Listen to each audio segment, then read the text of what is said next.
sûrement du manque de dialogue que vous réclamez tant, ou d'un processus qui émane justement de la mauvaise foi. Merci. Les journalistes, vous avez remercié d'être venus nombreux, ce qui est une bonne chose, parce que la situation d'aujourd'hui est non seulement particulière, mais elle est très grave. Concernant les voies de recours, comme vous dites, nous avons été au président de la République, c'est le premier magistrat de la République. Il est tout le chef suprême, et c'est chef suprême. Donc, les mains de c'est lui qui tranche. Mais nous lui avons écrit sur le plan politique pour lui demander, lui à sa sagesse, d'éviter d'autres recours. Si nous répondons en disant, oui, vous avez raison, le message est bien reçu, je décide d'annuler les élections, tant locales que sénatoriales, et le problème est réglé. Nous allons au dialogue, et les autres l'ont fait. Suivez. Au Burkina Faso, il vient d'accepter le dialogue. Mais à côté de nous, à Marabola, le président équato-guinéen, tout le monde sait, hein, ici, peut-être qu'il y a beaucoup de jeunes, vous savez comment il a accédé au pouvoir. Il vient lui aussi d'accepter le dialogue. Mais le président Sassou peut s'en inspirer, dans les conditions qui sont les nôtres, pour dire oui, le message est passé cette fois-ci. J'accepte, nous allons nous retrouver, en tout cas avant décembre, que le dialogue se réunisse. Et nous apporterons notre contribution pour sortir notre pays de cette crise multidimensionnelle. Mais au-delà de ça, je vous informe que si le président Sassou ne répond pas, nous avons d'ores et déjà introduit des recours auprès d'autres institutions. Nous avons introduit un premier recours en annulation des élections locales auprès de la Cour constitutionnelle, ce sont ordres d'examiner la constitutionnalité des lois, des actes posés par le gouvernement. Ce recours est en cours, il a été déposé. Si les magistrats de la Cour constitutionnelle disent bien le droit, alors ils répondront positivement, puisqu'il n'y a rien à réfuter. Ce que nous avons dit est exact. Nous avons pour la légalité introduit également un recours auprès de la Cour suprême, parce que les décrets et les lois qui ont été pris sont illégaux, et nous demandons à la Cour suprême, qui est gardienne de la loi, gardienne du droit dans notre pays, de dire le droit et d'annuler les décrets. Mais si une fois les décrets sont annulés, en ce moment-là, le président de la République ne peut que les retirer, alors nous revenons à la carte départ. Peut-être qu'acceptera-t-il d'aller au dialogue avec nous. Voilà donc les autres voies de recours. Ne pensez pas que nous allons faire la guerre contre quelqu'un qui a déjà des missiles, des bombardiers et autres. Nous n'avons que nos mains. Mais les recours juridiques, sauf si, comme d'habitude, il n'y a ni droit, ni justice dans notre pays. En ce moment-là, ça va être encore plus grave et le vide sera absolument grand et complet. J'espère avoir répondu avec... En ceux de l'opposition nous posons sont des problèmes qui concernent notre pays, notre peuple. Ce ne sont pas leurs problèmes à eux spécialement. C'est des problèmes de tout un pays. Vous voyez ici, dans cet exposé qui vient d'être fait, vous vous rendez bien compte que nous avons sans cesse rappelé les textes, la Constitution, les lois de la République. Donc là, c'est tout à fait juridique ce que nous disons. Nous ne sommes même pas dans le secteur politique pour évoquer comment le système électoral qui a été mis en place depuis 2002, ou même avant, dans notre pays, est vicié. Comment il est fait pour qu'un groupe de gens règne indéfiniment au pouvoir dans ce pays. Et c'est pourquoi nous le dénonçons depuis le départ.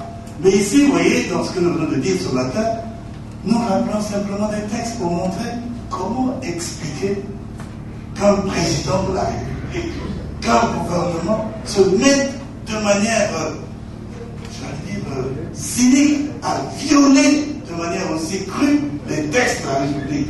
Lui qui est censé être le défenseur et le protecteur de la Constitution. Et quand nous le disons, nous nous adressons aussi à notre presse. Parce que ceci est très important. C'est une question qui interpelle également la presse.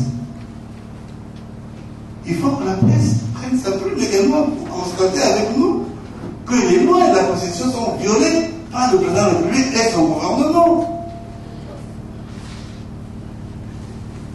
Et il faudrait que le peuple, parce qu'en dernier ressort, quand vous parlez de recours, Oui, c'est vrai. En général, en politique et en démocratie, le dernier mot revient à un peuple. Il faut que le peuple prenne conscience de ce que le pouvoir qui est là en place viole les textes. Il faudrait que ce peuple soit largement informé de cette réalité. Quand en plus, en même temps, nous savons que celui-là qui est là en ce moment, non content de violer la Constitution, est en train de vouloir dire « je suis le meilleur, le Congo ne peut pas se passer de moi, je voudrais y rester, je suis et j'y reste ». Ça se fait dans ce contexte-là. Pendant qu'il dit ça, en même temps qu'il viole le texte, et il amène une fois de plus le Congolais à une fausse élection, à de fausses élections locales et sénatoriales. Je voulais ajouter ceci beaucoup plus pour attirer l'attention de la presse sur aussi sa responsabilité à expliquer au peuple à différents moyens cette violation grave, c'est très grave ce qui se passe dans notre pays.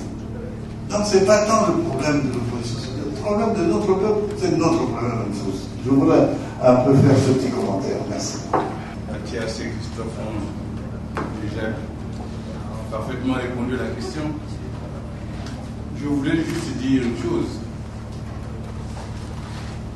Et Christophe a commencé à le dire.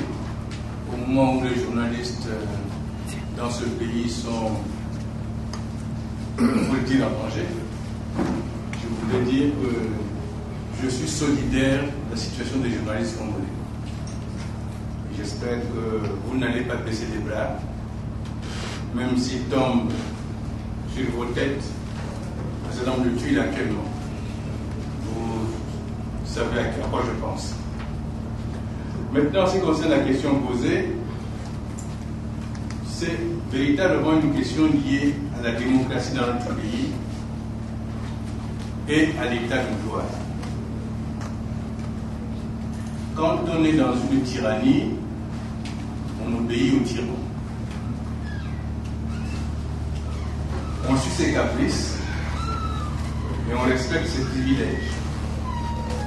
Quand on est en démocratie et dans un état de droit, on obéit à la loi, rien qu'à la loi. Problème, les autorités congolaises disent « nous voulons construire un état de droit », mais elles veulent aussi prendre la distance vis-à-vis de la loi, leur loi, leur constitution. Et c'est là le scandale. Qu'est-ce qui peut protéger un citoyen dans un pays sinon la loi du pays? Qu'est-ce qui peut protéger une entreprise sinon la loi du pays? Et quand les autorités premières, principales, se mettent à violer la loi, pire, à violer la constitution, évidemment nous nous trouvons devant les dangers. Et ce que nous avons voulu faire ici, même si ça paraît comme une démarche juridique ou judiciaire, nous avons voulu attirer l'attention parce qu'on ne le fait pas suffisamment, y compris vous les journalistes, parce que vous ne le faites pas suffisamment. Il est important que les autorités se disent nous pouvons vivre ensemble dans un pays qu'en respectant le contrat qui nous lie les uns avec les autres, qu'en respectant la règle édictée et qui s'impose à tous, et personne n'est au-dessus de la loi. Dès lors qu'une autorité quelconque se met en dehors de la loi, elle ne respecte plus le vivre ensemble, et il est évident qu'en ce moment-là, la logique veut qu'elle soit sanctionnée. Et je voudrais que les Congolais se disent ils sont et ils doivent être des citoyens libres et égaux devant la loi, et personne ne devrait, de manière inlassable et cynique, comme a dit un camarade tout à l'heure, violer systématiquement la loi et la Constitution. Voilà ce que je voulais ajouter. Bon, je vais me permettre d'ajouter quelque chose à ce que mes collègues ont déjà dit. La première chose, c'est qu'on est vraiment préoccupé quand il s'agit de la situation des journalistes. Vous savez tous que Sadio Kanté Morel a été expulsé. Notre conviction à nous, c'est qu'elle a été expulsée à cause du travail de journaliste qu'elle fait. Le reste, c'est des prétextes, c'est des bouts qu'on cherche sur la tête des gens. J'ai été troublé hier soir de lire sur Internet qu'il y avait une procédure au niveau du ministère de l'Intérieur pour chercher à expulser M. Eli Smith. ce qui place un peu les journalistes dans notre pays dans une situation difficile. Mais le combat pour la liberté, pour la démocratie n'a jamais été facile. Et il ne faut pas que les journalistes baissent les bras. Au contraire, il faut que ce soit l'occasion d'une prise de conscience pour que, effectivement, on fasse véritablement du journalisme. Maintenant, revenons à la question qui a été posée. Je crois que vous avez raison de poser la question.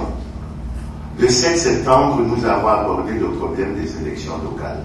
Et nous avons annoncé qu'on ferait un recours à la Cour constitutionnelle, ce que nous avons déjà fait. Mais vous savez bien que le président déclare que les institutions fonctionnent bien. Ça va être l'occasion pour le peuple congolais de se rendre compte qu'elles fonctionnent bien. Mais ce n'est pas ça qui est grave. Ce qui est grave, c'est que le premier magistrat est informé de ce que les locales sont convoquées sur la base de documents faux. Nous avons fait entendre notre voix, la presse nous a réveillés, et il reprend la même chose pour ce qui concerne les sénatoriales. Et à partir du moment où le premier magistrat ne respecte plus la loi, au-delà de ce qu'il a dit dans son message sur l'état de la nation, vous avez entendu l'état de droit qu'il est en train de construire, la démocratie apaisée, la démocratie de l'invective, le sang et les larmes des autres. Mais aujourd'hui, nous arrivons à une conclusion claire. Pendant de nombreuses années, nous vous avons dit qu'il n'y a pas d'élection dans ce pays, il n'y a que des nominations. Et ce qui se passe, c'est la preuve flagrante. Maintenant, pour les recours, nous avons dit, lorsqu'on a fait le meeting, que sur les questions de droit, nous n'allons plus nous taire. Si nous reprenons l'expression que nous avons utilisée, on a dit nous allons traquer ce pouvoir. Et sur la voie du droit, nous allons traquer le pouvoir. Nous allons mettre les institutions comme la Cour suprême et la Cour constitutionnelle devant leurs responsabilités. Parce que ce que nous vivons est inacceptable. Prenez le dernier décret qui convoque les élections, c'est que le président de la République, le ministre Raymond Zéphirin Boulou, le ministre Yoka signe un décret en faisant croire qu'il a été adopté en Conseil des ministres, alors que depuis que le président Sassou est revenu de ses vacances à Mardela, il n'y a pas eu de Conseil des ministres. Faux au niveau du sommet de l'État. On fait quoi? Nous redisons ce que nous vous avons déjà dit le 12 octobre 2012 en disant le pays est en danger, nous traversons une grave crise. Donc les recours, nous allons continuer à les faire, nous allons continuer à vous interpeller et nous espérons que vous n'allez pas baisser les bras et que vous allez nous soutenir dans ce combat. Bien, Président, j'ai quelques préoccupations. Président, je vous explique différemment le parcours. MNTV, MN Radio. Président, à maintes reprises, quand on est ici, nous abordons toujours la question des États généraux. Aujourd'hui, le gouvernement en place est allé, le train a pris sa marche vers pratiquement les élections locales, c'est dans quelques jours, je crois bien, le 28. Qu'allez-vous faire? Est-ce que vos directives sont bel et bien entendues par la base qui est dans les différents départements? Ça, c'est la première question. La deuxième question, président Biarassa, président Mathias Moussabana, puis le Binoboui. Balalabala Molobaka, Boko Sembolaka, et Kasinabololo. Est-ce que vos analyses étaient mêlées à la période de Goyokana pour aider la carte d'électeur de combien quartier? Vous devriez déjà déplorer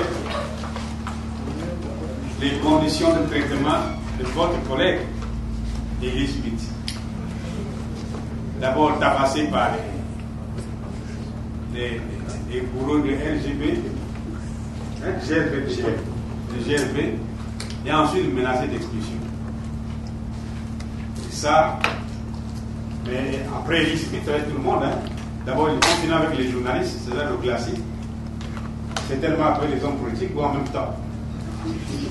Mais revenons à votre préoccupation, nous avons parlé toujours des États généraux Mais les élections sont en train de se préparer et c'est que vos directives sont suivies. Mais c'est justement pour ça que nous tenons la conférence de presse. Nous tenons la conférence de presse pour expliquer ce qui ne va pas dans notre pays. Pourquoi notre pays, aujourd'hui, il risque d'être mis au banc de la Société des Nations, comme le pays où règne l'illégalité. Tout est illégal. Comment voulez-vous, dans un pays où la loi est le principe de base, nous faisons tout contre la loi? C'est pour ça qu'on vous a réunis pour vous expliquer, pour que vous aussi, vous les journalistes, si MNTV en sortant d'ici dit, peuple congolais, nous vous informons que notre pays va droit vers le banc de la Société des Nations parce que plongé dans l'inégalité. Ce serait un bon titre pour un journal télévisé de la journée. Intitulé ici, le président Brabil, si je suis le MNTV, dit « Oh, il y a un problème grave ». C'est ça que les Congolais attendent. Les Congolais, nos instructions sont suivies. Regardez la campagne électorale, elle est très terne. Il n'y a pas de Télé Congo dans la salle. Moi qui ne regarde jamais Télé Congo, ces derniers temps je regarde Télé Congo. Il n'y a que le PCT, partout. Mais enfin, vous voyez que c'est ridicule. Toute la campagne, c'est le PCT. Et le PCT fait la campagne comment? Comme Bata Mokolo n'a pas tout ramassé, mais l'argent, les vestiges là, c'est ça la campagne. Mais les Congolais sont indifférents. Je suis même sûr que les journalistes, plus de 60% des journalistes de MNTV n'iront pas voter. Donc, les Congolais suivent et ils n'iront pas voter. Vous verrez le taux d'abstention. Il sera très, très élevé. Et nous voulons qu'on en profite. S'il peut avoisiner zéro, ce serait une très bonne chose. Ce serait un coup cinglant à seguir pour pouvoir qu'il ne respecte plus la loi, qu'il ne respecte plus les principes, qu'il ne respecte plus les questions de démocratie. Et nous continuons à le faire. D'accord? Le pouvoir va aux élections par entêtement. Un pouvoir sérieux aurait pu déjà arrêter parce qu'il n'y a rien. Dans beaucoup de localités à l'intérieur, les émissaires du pouvoir sont chassés. Pourquoi vous venez aux élections? Nous avons nos problèmes, vous venez seulement de vous. Pourquoi? Dans ce pays, il n'y a que le PCT. Informez-vous partout. Ça se passe comme ça. Je suis même sûr qu'à Oyo, il y a un quartier que je connais bien là. Là-bas, les gens ne s'intéressent même pas aux élections locales.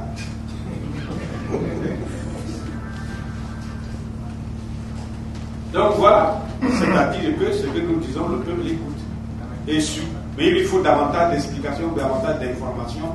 Nous, ça ne suffit pas. Mais vous, les journalistes, qui êtes les premiers malmenés, les premières victimes de ce pays-là, mais prenez le relais. C'est dans votre intérêt que la loi soit respectée. C'est dans votre intérêt que la démocratie s'enracine.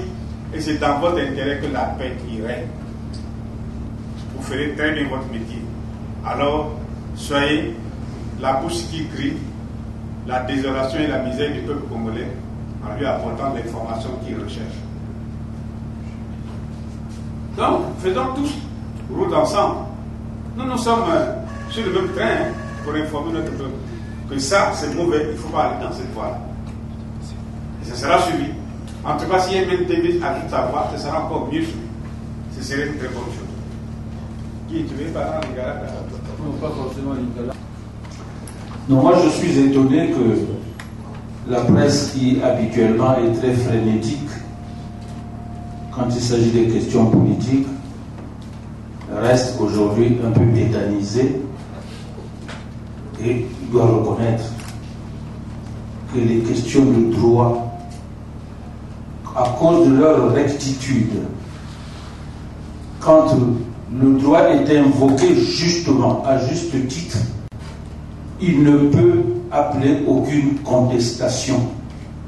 C'est le constat que nous faisons aujourd'hui. Vous-même, vous venez de vous rendre compte de manière tangible que le droit a été violé. Et donc, tous ceux qui viennent là, porteurs ou communicateurs de certaines presses, adossés au pouvoir, sont très gênés, ils ne peuvent pas.